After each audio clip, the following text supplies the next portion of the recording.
So today, October 10th, is World Mental Health Day, also sometimes called Mental Health Awareness Day. Today is a day about normalizing and acknowledging the importance of mental health, something that many of us unfortunately overlook or underemphasize. Because of this, I wanted to share a handful of things that I do to help me with my mental health in the hopes that maybe some of this will work for you too. Before jumping into it, I want to emphasize that most of what I'll share here today is free or very low cost. I'm obviously a huge advocate for therapy, but I also realize that it can be very cost prohibitive depending on your situation. But the first thing I wanted to bring up is probably obvious. A lot of these things are probably obvious, but again, we overlook them if we're not paying attention to them. In order to work on maintaining and improving our mental health, we actually have to talk about it. We have to normalize it. We have to acknowledge that it exists, that mental health is a thing, and that mental health struggles are a thing.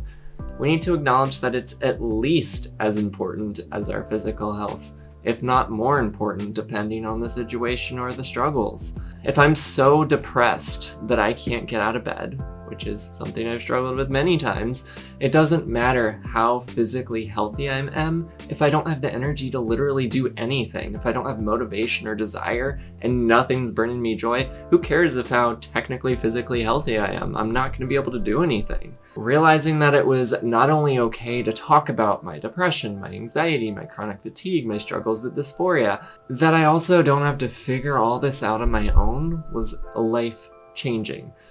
And I'm not just talking about therapy here, I'm just talking about acknowledging it for ourselves, starting those conversations with others. And I think my computer just made a ding, which is annoying. But the more we acknowledge it for ourselves and the more we create conversations with others about mental health struggles, the more normal it becomes. And then the more normal it becomes, there's less stigma, there's greater emphasis on the importance. Have you ever struggled with something so great, this something that was like really stuck inside of you waiting to get out, and then you tell it to somebody and it just feels like this huge burden is lifted off of your chest? That's just one of the many benefits of normalizing conversation about this, is that we don't have to bottle these things up until the point we become overwhelmed or even emotionally explode. I'm also not saying you should go up to a complete stranger and tell them your struggles, but find a safe person, whoever that may be, a friend, a family member, a therapist. A therapist may be a stranger, they are a stranger before you meet them, but they intentionally create a safe space to talk about these exact type of things. Just find someone who is able to listen and not judge you. But there are likely situations or thoughts or people or places or other things that increase our stress levels. So the second thing, try to figure out what those triggers are. What are those things that trigger your stress? And I will acknowledge that that is easier said than done, but there's a variety of things we can check in on. If our thoughts are racing, what's actually going on? What are those thoughts? What are the themes? What happened in my day so far up to this point leading up to me having racing thoughts? I may be obsessing over something without even really realizing that there were 10 things that happened before this that put that in my mind in the first place. If I'm feeling depressed, hopeless, or having an inability to find joy in anything in my day, in my week, in my month, again, what is going on in my life? These stressors we have, they can be related to so many things. They could be related to family, a family who's not supportive. They could be related to social situations, including experiences of discrimination or rejection that many of us do experience. It could be life changes like a new job, moving, everything in our world going online and social distancing. It could be chemicals, or, another way to say that is things like alcohol, caffeine, tobacco, any other drugs, anything that is a substance that can alter our mood. It could be decisions we have to make. We make hundreds of decisions every day, often without realizing it, but some of them can be very big and overwhelming and stressful. We could have phobias. There's all sorts of things we could be afraid of. We could have physical or psychological concerns like a lack of sleep, or maybe we're feeling physically exhausted because we've been standing all day for our job or something else. We could have diseases. If we have something that's threatening our physical health, then yeah, it's understandable to be stressed about that. Experiences of pain, whether it's chronic or acute. There could be environmental conditions like temperature can have a huge effect on our mood, and that's something we may not realize if we're not paying attention to how our environment is affecting how we feel. What about the stress of living through a fucking pandemic? Yeah, a lot of us are struggling even more with our mental health because of how different the world is in 2020. I do again want to acknowledge that it's not always easy to identify these things, the things that are elevating our stress. And some struggles are chronic, some struggles are biological. And, it's not like there's a specific thing that may have triggered it in our environment. But there are many things that can contribute to increases in distress that we may already have. It can be so easy to overlook possible causes if we're not paying attention. And that is really easy to do in the way a lot of our lives work. We're constantly running from one thing to the next, whether it's our job, our families, our friends, our responsibilities, just doing chores around the house, doing things to just take care of ourselves. But I think an important point here is if you are able to identify the things that are making you feel worse, increasing your depression, your anxiety, your dysphoria, any other mental health concerns, it might not make the problem go away. But once I start figuring out what is making my life worse, I can start finding possible ways to manage or cope with or address those things to reduce the likelihood of feeling overwhelmed and falling apart or exploding, which is a very common thing many of us do because we don't realize how overwhelmed we actually are getting until we get to the point of bursting. We don't realize all the little things that are piecing together that kind of compound, and then it's just at the point of crashing that we finally realize, oh, there were 20 or 30 things that led to this, but it didn't seem that bad in the moment, but all of it together was awful. But speaking of awful things, I obviously don't want to only focus on the awful things. Figure out some of the things that also improve your well-being. What are you grateful for? Take some time to reflect and write about that. Set aside time to let that person know how important they are to you. Spend some time in nature to escape all of the Zoom bullshit that we are bombarded with in today's virtual, socially distant world. Identify some goals. What are some things that you really want to do, but keep putting off? Sit down and list out all of the things that you're involved in on a regular basis, whether it's, different social groups or support groups or activities, social events, volunteer work, hobbies, any extracurricular activities if you're a student, or any activities outside of work. Which ones bring you joy? Which ones stress you out just thinking about them? You made a list of things you're currently doing. Look back to that list of some goals or things that you really want to do with your life. How many of those are not making it to that list of what you're currently doing? See what things you can cross out so you can prioritize yourself. We're really good at not doing that, so it takes a lot of intentional effort sometimes to do that. And some of this probably sounds cheesy, This does not spark joy, get rid of it. This does spark joy, let's keep it, or whatever Marie Kondo says. So some of this may be cheesy, some of this you may be like, no, duh. But how often do we actually, again, intentionally set aside time to do these things? One of many great free resources that can help with these things is this resource called Greater Good in Action. You might have heard of it. They're part of a group at UC Berkeley, and they have a bunch of practical exercises that are available for free online to help improve our well-being. I'll put a link to that below. And some of you might be thinking, I've tried these sorts of things, and this sounds great and all, but what if I'm still getting overwhelmed by life? And yeah, sometimes despite our best efforts, life is going to overwhelm us and kick the shit out of us.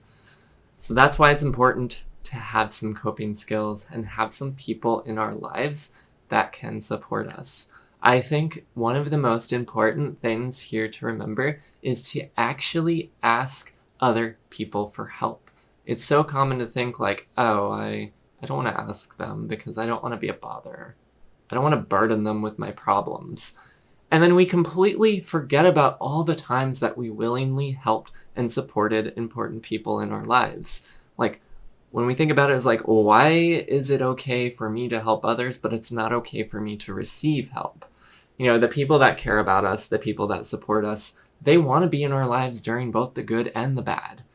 Think about it right now. Who are a couple people that you could reach out to, or you would reach out to right now if you were struggling? It might be a partner, a close friend, a family member, someone in a support group or a social group. It could even be a coworker, classmate. For me, it might be somebody that understands what I'm currently going through, or maybe it's just somebody that I trust to make some space for me and to listen to me. Somebody that I know cares about me and is willing to actually set aside time when I am struggling, because I'm willing to do the same for them. And I did mention coping skills, and one that I want to particularly highlight is mindfulness. Some of these mindful techniques, again, they're probably going to seem like common sense, like remember to breathe, be present, be non-judgmental, be intentional. But like most of the things in our lives, we take our mental health for granted and often forget to do many simple behaviors that can have very profound positive effects. Like I've said already, our minds are often racing, or we're thinking about the next thing that we are going to do, or we want to do, or we have to do, without actually really focusing on what's going on in the current moment, what we're currently doing, or who we're currently spending time with. Let's take a moment. Take a deep breath in through your nose, and let it release out through your mouth. Just do that a few times. And notice how it physically feels as you're taking in those breaths. Repeat it several times. And re-engage your focus on what your breath physically feels like anytime you notice your mind wandering. It's like, thinking about assignment I have to do for graduate school? Let's return my attention. I can feel the breath as it goes in my nose and out my mouth. Let's focus on how that feels. And every time I drift away, I just acknowledge I've drifted. Now let's come back to my breath. Congratulations, you've now done one of the most basic and common mindfulness exercises. Just being present with your body by focusing on your breath. Tuning into something that is physically happening in this very moment allows you to be present and grounded into that physical moment. Notice if any thoughts come up. Return to your breath while trying not to judge yourself for getting distracted. This is not about trying to stop our thoughts, because we can't easily just stop our thoughts, and that's not what mindfulness is about. It's about changing how we relate to them.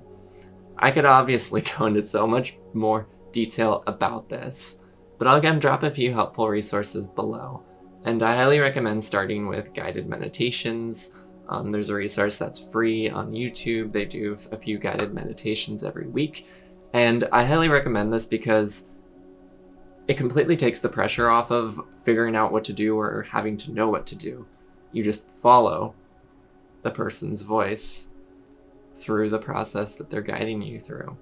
Kind of wrapping this up, I want to emphasize that I don't believe that any of this replaces something like therapy. I think it's an important supplement.